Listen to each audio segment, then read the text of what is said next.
Marco Rubio thought he was untouchable until Jasmine Crockett exposed secret payments, rigged contracts, and a shadow network that brought his career crashing down. It started with a lunch tray clatter in the Rayburn cafeteria, and a sentence barely above a whisper, "He's got money in it, that's why they got the contracts." Jasmine Crockett didn't look up right away. She just took another sip of her tea and kept her eyes on the binder in front of her. But that sentence, it stuck. It was the kind of thing that floated around Capitol Hill more often than people cared to admit. Half-truths, gossip, bitter aides blowing steam, but something about the voice, it wasn't bitter, it was nervous. Later that afternoon, walking back to her office in the Longworth building, she couldn't let it go. Senator Marco Rubio's name had been coming up a lot lately in closed committee conversations. He'd been pushing defense proposals hard, too hard. Some said bills that seemed to benefit the same two companies over and over again. A lot of nods, a lot of signatures, but not a lot of answers. She brought it up in passing to her chief of staff, Vaughn Tiller, who had a knack for sniffing out the direction of political winds. "I heard that same thing last week," Vaughn said, eyes flicking up from his laptop. "Something about him leaning on the Federal Acquisition Service. It's vague, though everyone's scared to say too much." Jasmine narrowed her eyes. "Scared of what? Losing their job, or worse, people protect their careers out here like it's their firstborn?" Jasmine wasn't easily rattled. She had been underestimated too many times before. Being a black woman with a courtroom background and a steel trap memory made her a problem for people who relied on silence. By Thursday, she had 3 separate mentions from different staffers about Rubio's pipeline, a nickname for the recurring contracts quietly filtering through 2 Florida-based subcontractors with shaky public records and strange offshore holdings. Every time Jasmine asked for specifics, the answer was the same: ask the wrong question and you'll get iced out. But Jasmine knew how to ask the right question in the wrong room and make people talk. That Friday, she walked into a closed committee review session on military procurement in room 21 at 18 of the Rayburn House office building. She kept her comments neutral, asked sharp questions about pricing structures, and watched carefully when Rubio's name came up. 3 people wouldn't meet her eyes. One, a staffer in a blue checkered tie, got up and left mid-session. Back in her office, Jasmine stared at her whiteboard. She had names, arrows, dates, no proof yet, just a feeling, but her gut hadn't failed her yet. Then just as she was packing up for the night, her phone buzzed. Unknown number. She let it ring out. A minute later, a text popped up. "You're asking about the wrong people. But you're right, be careful." She stared at the screen. For once she didn't have a comeback. She showed it to Vaughn, who raised his eyebrows, but said nothing. By the next morning, another message came through: "Meet me near the bottom escalator in Union Station. I'll be wearing a navy windbreaker. Don't bring anyone." She didn't answer right away, didn't want to look eager, but her mind was racing. If this was real, if someone on the inside was ready to talk, then the quiet rumors could be something much bigger. She walked over to the window outside. The Capitol lights flickered against the fog. People moved like normal tourists, Hill staff, journalists chasing recycled headlines. But Jasmine felt it in her bones. Something was off. Something real was buried beneath those whispers, and whoever had sent that message, they were scared. That meant something. She grabbed her coat and wrote a quick note on a yellow sticky pad for Vaughn: "Union Station, watch your phone. If I don't text in 45, call it in." She left the office without saying another word, but what she didn't know yet was that someone else was watching her too. Union Station was busy, as always, families dragging luggage, college kids glued to their phones, a few lobbyists trying to look casual. Jasmine walked in without hesitation, scanning without staring. She wasn't here for theatrics, she was here for answers. The bottom escalator near the food court was quieter. She stood to the side of the Dunkin' counter, pretending to check train times on her phone. Then she saw him, mid-30s, clean-shaved, navy windbreaker, just like the message said, hands shoved in his pockets, eyes darting. When he spotted her, he hesitated just for a second, then walked toward the stairwell next to the bookstore. Jasmine followed. They didn't speak until they were out of the main flow of traffic. He stopped, looked over his shoulder, and then faced her, but didn't introduce himself. "You don't know me," he said quickly, voice low, shaky. "And I'm not doing this again. I just need this off me." He handed her a manila envelope, fat, sealed, taped. Jasmine didn't reach for it. "Yet you worked for Rubio." He nodded once. 5 years, legislative operations, then scheduling. "Why are you doing this now?" The man rubbed the back of his neck. "Because he's not who he says he is, and because someone needs to do something before this gets worse. I thought about going to a reporter, but that's suicide. They'll dig me up in a week." You ask the kind of questions that get things moving. Jasmine finally took the envelope. "What's in here?" "Money trails, email records, pressure points, some internal contractor memos. It's enough to show how deep he's tied in." He paused. "And names, you'll see. Names you won't believe. I just ask, protect my identity. Your name won't leave my lips unless you say so." He gave a weak smile, then glanced at his watch. "Be careful," he said, already turning to leave. "They don't come at you directly, they just ruin your life one piece at a time." And just like that, he disappeared into the crowd back at her apartment. Jasmine locked the door, pulled the curtains, and sat at the dining table with the envelope in front of her. It felt heavy in her hands, not just the paper but The weight of what it might mean. She opened it slowly. Inside, printed email screenshots, a USB drive, photocopies of bank transactions between a PAC Rubio's team had quietly funneled money through, and a shell company registered in Delaware. She'd seen this game before, layers built to hide just enough, but not everything. But it wasn't just financials. There were internal memos from contractors discussing Rubio's guy at the agency and instructions to prioritize certain proposals, even when they didn't meet baseline security requirements. And then came the shocker, a transcript of a phone call, no names, just labels, SCN and Agent Sen. You know what needs to happen. They're the best choice. Make it happen, Agent. They're not even on the shortlist. Sen, don't make this difficult. You want my support on relocation, then do your job. Jasmine stared at the page. She read it twice. Then again, it was vague enough to create doubt, but combined with the rest, it painted a clear picture of manipulation. She picked up her phone and called Vaughn. Get to my place now. Bring the portable scanner. 10 minutes later, Vaughn arrived, still tying his hoodie string, holding a takeout container in one hand. Jesus, Jazz, what is it? She slid the envelope toward him. Read. He did, slowly, quietly. His food went cold. You know what this is? He asked finally. She nodded. A powder keg. Can you verify any of it? I will. They stayed up most of the night, cross-referencing public records, FEC filings, LinkedIn job histories, and archive committee reports. Some of the connections were buried deep, but they were there. By 4 a.m. Vaughn leaned back and exhaled hard. This isn't just bad optics, this is criminal. Jasmine didn't respond. She was staring at the list of names. Some were high-level aides, others were part of the Office of Federal Procurement Policy, and one was a sitting member of the Senate Intelligence Committee. But the worst part wasn't what she had read, it was what she hadn't read yet.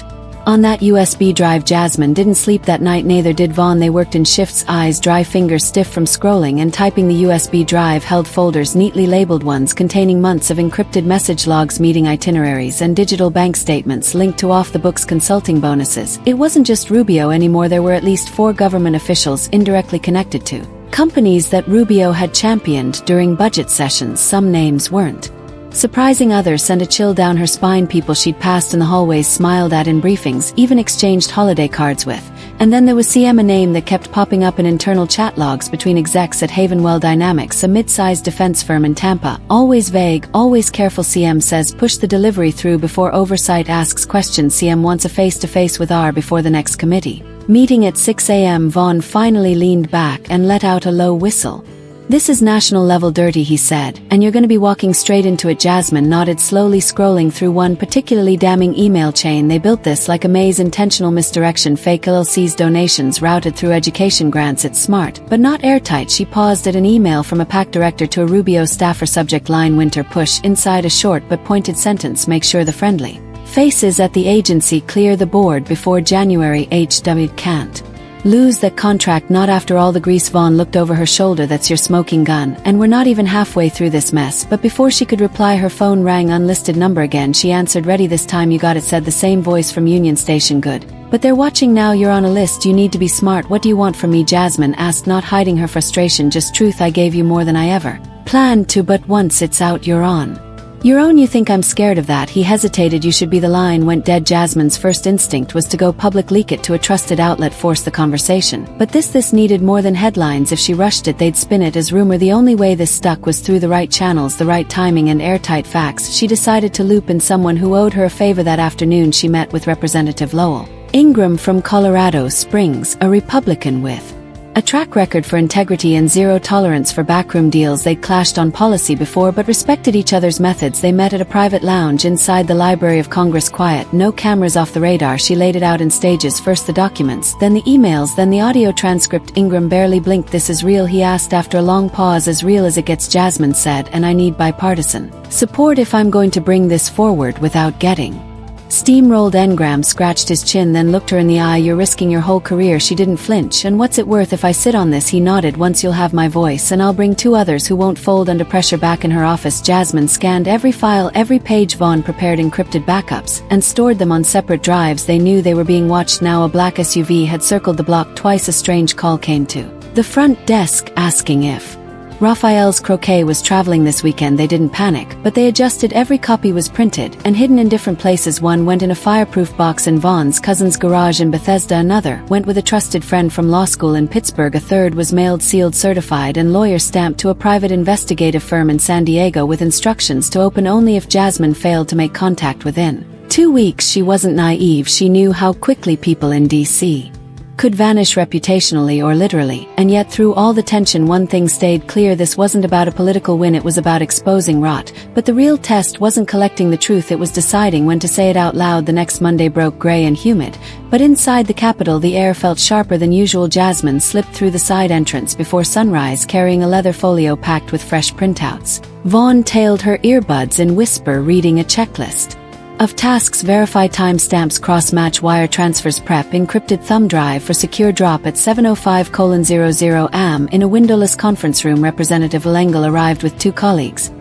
He trusted Beth Morales from Arizona and Colin Rayner from Ohio. Both had served in uniform before politics, and both despised backdoor deals that put soldiers at risk. Jasmine opened with no ceremony. Rubio steered contracts worth $246 million to Havenwell Dynamics, she said, tapping a chart. Vaughn had color coded through the night he gained personally through Shell dividends traced to Shoreline Consulting in Delaware. The company is a ghost, but Rubio's sister-in-law sits on its board. Beth Morales set her coffee down so hard the lid popped. That's a crime scene, not a policy debate. Rayner leaned forward. Proof stands, but process matters. Ethics will stall, leadership will stall. We need public heat and procedural leverage at the same time. Ingram agreed. We file an ethics complaint today, then request a joint oversight hearing. Meanwhile, we leak enough to force the press to chase. Jasmine shook her head. If the story drips, Rubio's team will build counter-narratives. We drop everything in one controlled burst: documents, timelines. The staffer's testimony leave no room for spin. The room fell quiet until Vaughn spoke. Then we pick a date and lock the doors behind us. Ingram gave a slow tilt of his head. I'll line up signatures across party lines, but you'll feel pressure: phone calls after midnight, donors threatening primaries, committee chairs pulling your bills. Be ready. I didn't run for Congress to count favors, Jasmine replied. Outside, the first wave of pushback rolled in fast. A columnist at the Washington Review ran an op-ed hinting Crockett was weaponizing gossip for personal gain. Social media bots echoed the line. Within hours, a Florida radio host claimed she held a vendetta because Rubio once blocked her amendment on environmental funding. Jasmine's team documented every smear and traced several to a media firm, Vantage Vision, that had received payments from a Rubio-aligned PAC 2 weeks earlier. The dots kept linking themselves that afternoon. Rubio's chief of staff, Patrick Moreno, cornered Vaughn near the Cannon Tunnel. Your boss is walking into traffic, he murmured, barely moving his lips. Tell her she still has time to change lanes. Vaughn stepped aside, meeting Moreno's gaze. We're not the ones playing chicken. That night, Jasmine's apartment lights flickered 3 times, then went dark. A technician from the power company showed up unannounced, citing a routine grid check. Vaughn called the utility supervisor. No such work order existed. They switched to battery lanterns, copied files again, and kept going. On Wednesday, the Office of Inspector General acknowledged receipt of Jasmine's preliminary report. An hour later, a senior advisor to the Senate Armed Services Committee called Jasmine's cell. Some of your numbers don't add up, the voice said. Maybe hold your findings until we verify. She recognized the tone. Polite stalling meant to buy Rubio precious days, she answered plainly. Verification is why I'm calling the hearing. Every door she opened revealed 2 more. But she refused to lose the thread. Vaughn scheduled meetings with forensic accountants from the Congressional Research Service. Morales arranged a quiet sit-down with the ranking member of House Oversight, Trent Ellsworth, who agreed to fast-track witness protection for the whistleblower. Yet threats kept shifting shape. A former donor pulled funding from Jasmine's district STEM program. Local radio in Dallas hinted at an FEC investigation into her own campaign, an accusation as thin as paper but enough to seed doubt. Back home, she recorded a short video message explaining the smear, posted it, and went back to work. Thursday evening, Engram called from his office overlooking Independence Avenue. I have the votes to demand an emergency hearing, he said, but Rubio's allies filed a motion to delay on procedural grounds. We're down to the wire. Jasmine rubbed her temples. File a counter motion citing imminent risk to national security. Procurement use the contractor emails that mention bypassing cybersecurity checks. Good angle. You ready for cameras? She exhaled, born ready. As midnight crept up, Vaughn handed her a final packet. Testimony outline, source, index, chain of custody log. Jasmine flipped through, then closed it. But the moment she stepped into the closed ethics panel the next morning, she would learn the real fight hadn't even started. The hearing room was colder than usual, not in temperature, but in tone. It was just past 8 p.m. and the overhead lights buzzed faintly as the ethics panel filed in. Their faces, tight, unreadable cameras, were barred. No media, just representatives, aides, legal observers, and the occasional political shark hiding behind a bored expression. Jasmine Crockett sat at the long table in the center, her back straight, folder sealed with a red clip resting in front of her. Vaughn stood along the wall, arms crossed, eyes sweeping the room like he was expecting something to blow. At the head of the panel sat Chairwoman Alita Fry, a polished centrist from Oregon. Usually slow to act, always deliberate. Tonight, though, her Lips were pressed tighter than usual. Representative Crockett, you may proceed, she said. Jasmine nodded. No preamble, no speech. She unclipped the folder and began handing out the documents packet by packet, one for each panel member. These documents include transaction records, internal communications, procurement anomalies, and excerpts from a whistleblower statement implicating Senator Marco Rubio in direct interference with federal contract approvals, she said clearly, her voice calm but sharp. The room didn't breathe. She tapped the second page of the packet. This page outlines transfers between Shoreline Consulting and a series of subsidiary accounts tied to Havenwell Dynamics dating back 17 months. Those transfers coincide almost exactly with Senate appropriations markups and scheduling of closed-door procurement briefings. A few of the panelists shifted in their seats. One Representative Nolan Gray from Idaho lifted the packet closer to his face, brow furrowing. She continued. Page 4 details communication logs. While encrypted metadata confirms Rubio's office as the source IP for dozens of contacts with government officials at the Department of Defense Acquisition Office, some occurring outside official business hours. Chairwoman Fry interjected, do you have verification on these logs? Jasmine didn't hesitate. Yes, verified by an independent third party specializing in digital forensics. I've included their affidavit and methodology. Gray set his packet down. Are we expected to believe a sitting U.S. Senator has manipulated military contracts for personal enrichment? Jasmine looked him dead in the eye. You're not expected to believe anything until you read the documents, but you are expected to act once you do. No one spoke for a long while. Then Jasmine reached into her briefcase and pulled out a compact black speaker. This audio clip is a voice recording from a phone call between a senior executive at Havenwell Dynamics and a federal agency liaison. It was provided under whistleblower protection. I've redacted identifying markers pending further legal shielding. She pressed play. A man's voice crackled through. If Rubio says they're getting the deal, they're getting the deal. I don't care what the audit says. Make it happen, or we'll find someone else who will. The panel members stared at one another. Then Chairwoman Fry leaned forward, hands steepled. What are you asking this committee to do? Representative Crockett, I'm asking for a formal ethics investigation into Senator Rubio. I'm also requesting that this evidence be referred to the DOJ for independent review and that interim safeguards be placed on current and pending defense contracts involving Havenwell Dynamics. And what if we decline? Jasmine didn't blink. Then I'll walk out of this room and take it to the American people. Silence again. Then came a voice from the back of the room. I second the motion for an ethics probe. It was Representative Morales. One by one others followed. Engram Rayner, 2 Democrats, 1 Libertarian. Even Nolan Gray. After a long pause, the motion passed. Chairwoman Fry sat back in her chair and exhaled. Then it begins. Jasmine stood, collected her binder, and gave a short nod. Outside the chamber, Vaughn was already texting updates. A reporter from the St. Louis Chronicle had caught wind of the late-night session and was circling like a hawk. Jasmine ignored the calls for now as she and Vaughn stepped into the hallway. Engram caught up to her. You just lit a fuse, he said, keeping pace. I didn't come here to watch things rot. He smiled. Then you better be ready, because tomorrow morning Washington won't look the same. But what none of them saw coming was just how fast that fuse would burn. By sunrise it was already out. Somebody had leaked a fragment of the packet to a reporter at the Kansas City Ledger. Not the full file, not even the audio, just one page. But that page had Rubio's initials, a suspicious wire transfer, and a timestamp linked to a secretive meeting in Tallahassee. It was enough. News stations scrambled, cable hosts cleared their morning segments. Terms like contract rigging, fraud, and Rubio corruption probe filled lower thirds across every major channel. By 9 a.m. Hassan Rubio resign was trending nationwide. Jasmine watched from her office, arms crossed. Vaughn pacing behind her. Did you leak it? She asked without looking. Vaughn shook his head. No, but whoever did wanted to light the fire early. Could be someone on the panel, maybe even Ongrem. Forced the issue before the narrative got rewritten. It didn't matter anymore. The country was now paying attention. Outside the Capitol, protesters had started gathering. Some carried signs praising Jasmine, others just wanted answers. Defense contractors were now under scrutiny, and so were the politicians who backed them. Rubio's office issued a flat statement before noon. Senator Rubio has always acted in the interest of national security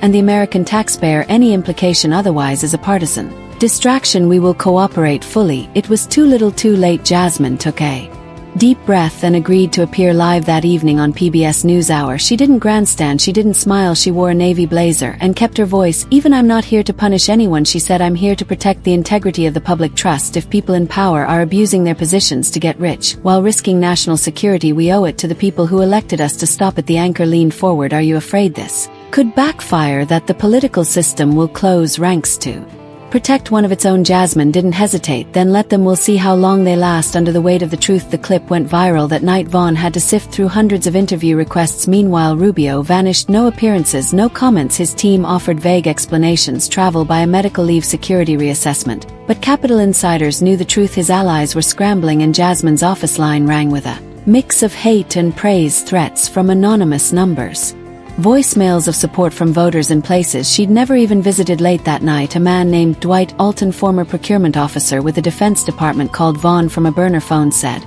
he had information about irregular briefings held by Rubio's office as far back as 2021.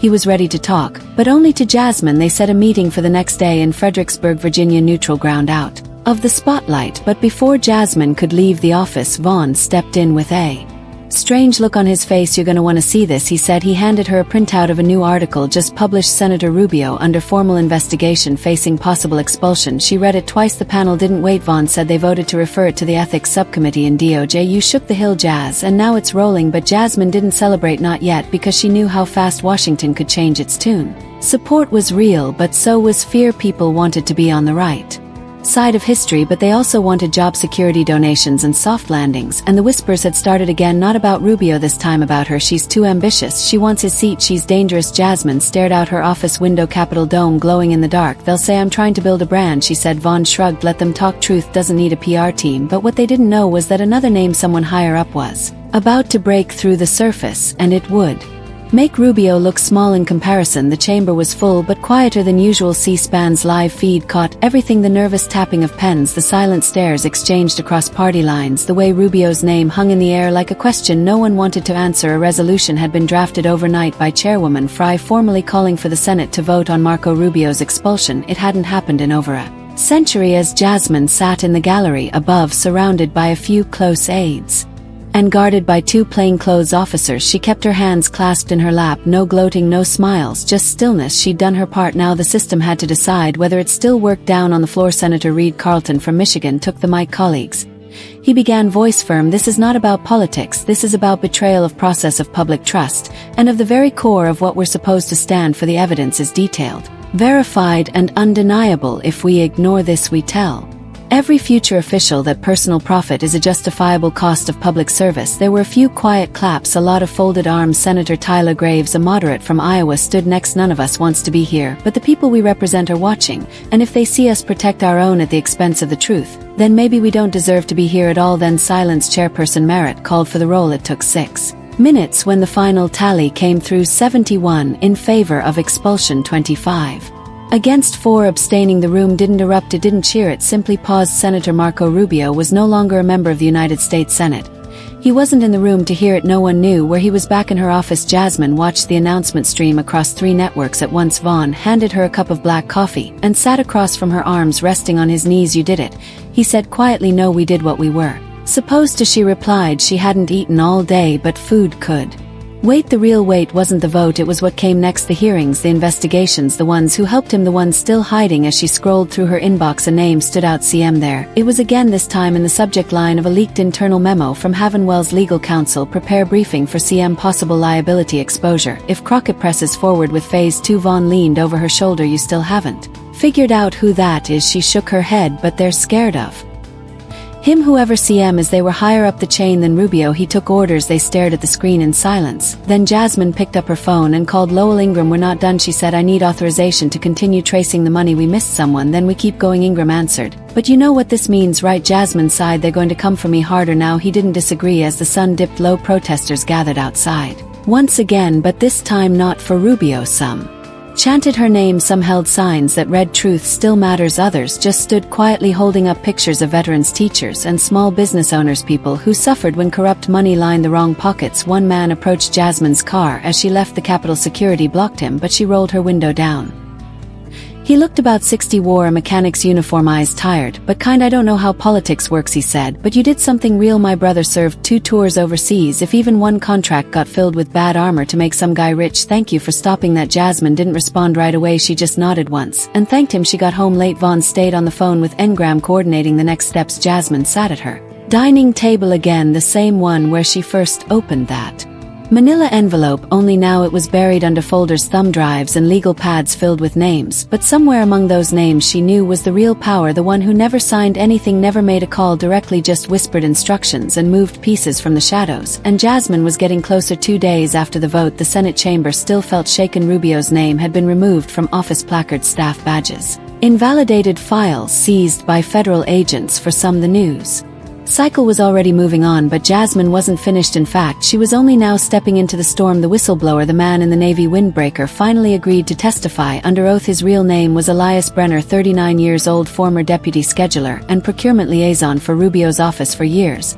He had watched deals being passed like poker chips, emails deleted before backups could catch them, meetings held in parking garages instead of conference rooms. But guilt eats away in layers. Sitting across from Jasmine and Ingram in a secured briefing room at the Capitol, Elias looked smaller than she remembered, hollow cheeks, eyes that didn't blink enough. "I never thought I'd make it this far alive," he said, voice barely above a whisper. "We've got you," Jasmine told him, "but we need everything." "Who is CM?" He paused. "Then CM isn't a single person, it's a code used internally. It started showing up in 2019 after Rubio took a private meeting with an executive from Fairstone Holdings."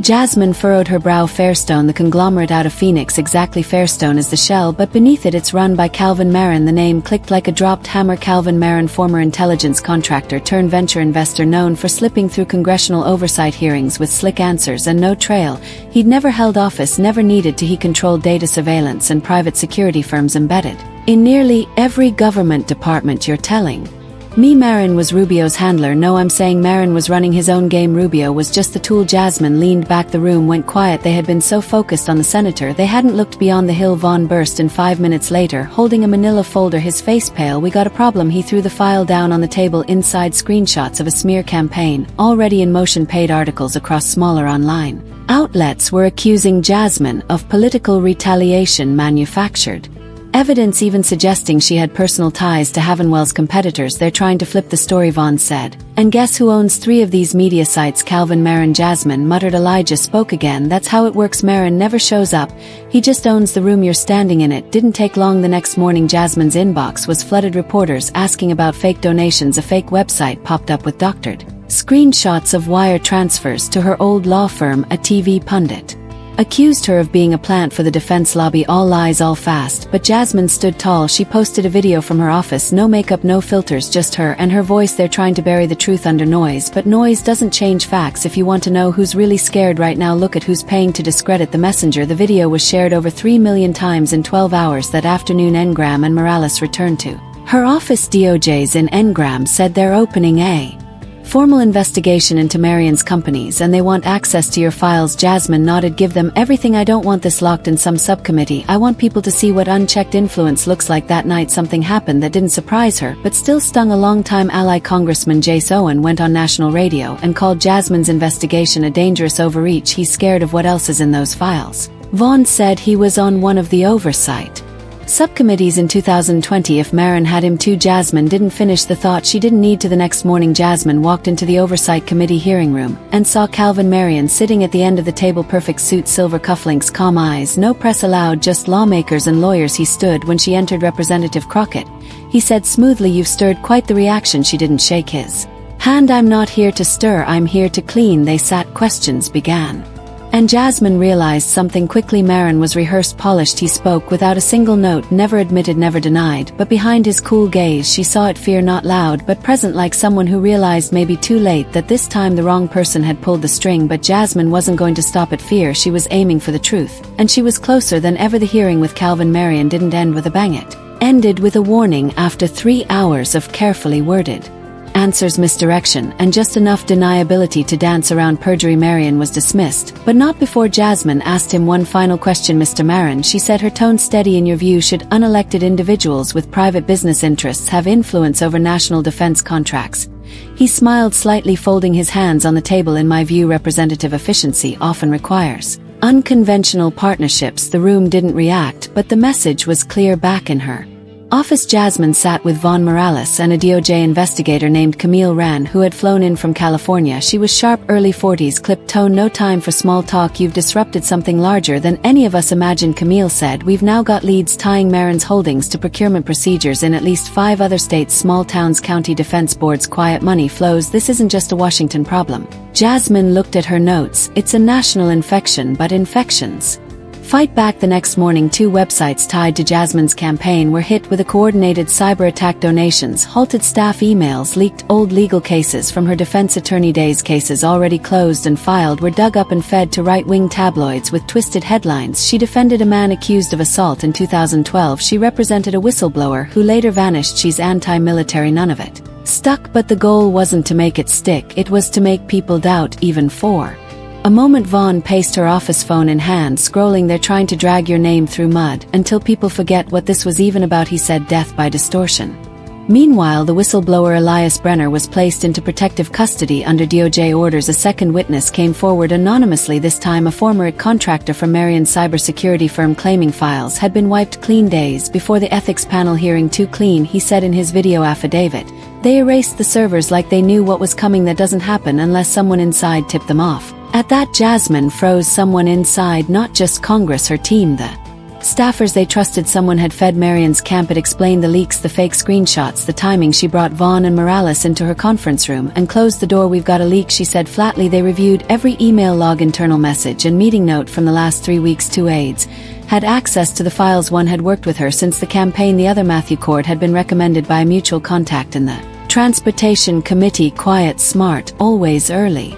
Too early. He was gone by the next morning, left a note, claimed a family emergency, took his badge, and erased his hard drive. He was a plant, Vaughn said, throwing the folder on the table. They knew we'd get close, so they slipped in a failsafe. But they were too late. The files had already been copied. The chain of evidence was intact. DOJ secured it all. Still, Jasmine couldn't shake the feeling that someone else, someone higher, was waiting for the heat to die down. Before resurfacing, Marin had looked calm during questioning, but he wasn't the type to go down quietly. He was the type who bet on time and short memories, so Jasmine sped things up. She scheduled a public town hall in Dallas. No fancy setup, folding chairs, a handheld mic, no teleprompter, just her face-to-face with the people who put her in office. A retired army captain stood up. I watched what you did. They're trying to bury you now. What happens next? Jasmine met his eyes. We keep pulling. She said, we don't stop just because it gets uncomfortable. The ones who rig the system are betting we'll get tired, but they haven't met the people I represent. That line made the local news, the national. Suddenly she was back in control of the story, not as a political fighter, as a representative of regular people, working people, the ones who served, sacrificed, and never saw a cent of the corruption now splashed across headlines. But Jasmine knew this wasn't the end. Morin still had strings to pull, and she wasn't done cutting them. The school wasn't much. Brick exterior, a few chipped steps, and a playground half covered in chalk drawings. But when Jasmine Crockett stepped through the double doors of Winslow Elementary in Denton, Texas, the room erupted like she was the first person in Congress to ever bother showing up. The town hall was over. The national press had already moved on to some new scandal. But here inside this third-grade classroom filled with bean bags, posters, and sticky-fingered kids was the reason she had fought so hard in the first place. She'd been invited by Mrs. Delaney, a teacher who had written her a letter after the Rubio vote. Jasmine hadn't planned on accepting too much risk, too little time, but something about the handwriting, careful, rounded, written in blue ink, stuck with her. And when things get loud in DC, sometimes you need to remember why you ever opened your mouth at all. Mrs. Delaney had a question and answer circle set up with 20 kids sitting crisscross on a big checkered rug. Jasmine sat with them, knees creaking a little, smiling at their wide eyes in curious silence. Then one girl, small hair and 2 puff balls, raised her hand. Are you scared of the people who lied? Jasmine didn't answer right away. I used to be, she said finally, but not anymore, because truth isn't something you carry alone. When you say it out loud, other people start saying it too. And then it gets bigger than the people trying to hide it. The girl smiled. I'm gonna tell the truth, even when it's hard. Jasmine nodded. That's where it starts. Outside, the sun was setting over the parking lot. Vaughn waited near the car, scrolling headlines. Marin had just been subpoenaed again, this time by the DOJ. A deeper investigation was underway, not just into Marin's businesses, but into campaign finance webs that reached into 8 states and possibly 2 foreign accounts. What now? Vaughn asked as she slid into the passenger seat. We don't let up, Jasmine said. We build a firewall. We make sure the next person who tries this knows the risk's not worth it. He smirked. You ever gonna take a break? She looked out the window. When the job's done back in DC, the conversation had changed. Ethics reform was no longer a footnote, it was front page. A bipartisan group led by Ingram and Morales drafted the Public Trust and Procurement Act aimed at closing the loopholes. Rubio had slipped through. Jasmine co-authored 3 sections, including a clause that required financial disclosure for indirect family holdings. She wasn't just cleaning up a mess, she was rewriting the rules. Late one night, after another long committee review, Jasmine returned home and found an envelope slid under her door. No return address, just a single sheet of paper inside. You didn't just change the game, you reminded people why it matters. She didn't recognize the handwriting. Could have been a staffer, could have been a constituent, didn't matter. The next day she hung it on the wall behind her desk. Weeks later she visited Elias Brenner, who was now living under a new identity. With the help of the DOJ, they met at a small lake in Vermont on a bench by the water. No reporters, no security detail, just 2 people who had risked everything to pull something dark into the light. You think it's really over? He asked. Jasmine shook her head. No, but it's quieter, and people are watching now. Elias stared at the water. I thought I'd regret it, giving all that up. You didn't, she said. You just got tired of pretending you didn't see it. He smiled for the first time in months. That night Jasmine flew back to Texas, walking through the airport without a single flashbulb, no interviews, no distractions, just purpose. Because the real work wasn't just about Rubio or Marin or a contract gone wrong, it was about trust, and how easily it breaks and how much harder it is to rebuild. She didn't want statues or sound bites, she wanted people to look at government and see themselves again, not shadows of greed wearing polished smiles. Before she went to bed she wrote a note in her journal: truth doesn't shout, it waits, and when it's finally heard it doesn't leave. If you believe the truth still matters, subscribe to our channel. News stories every week that remind us what integrity looks like and why it still counts. Thanks for watching, and see you in the next video.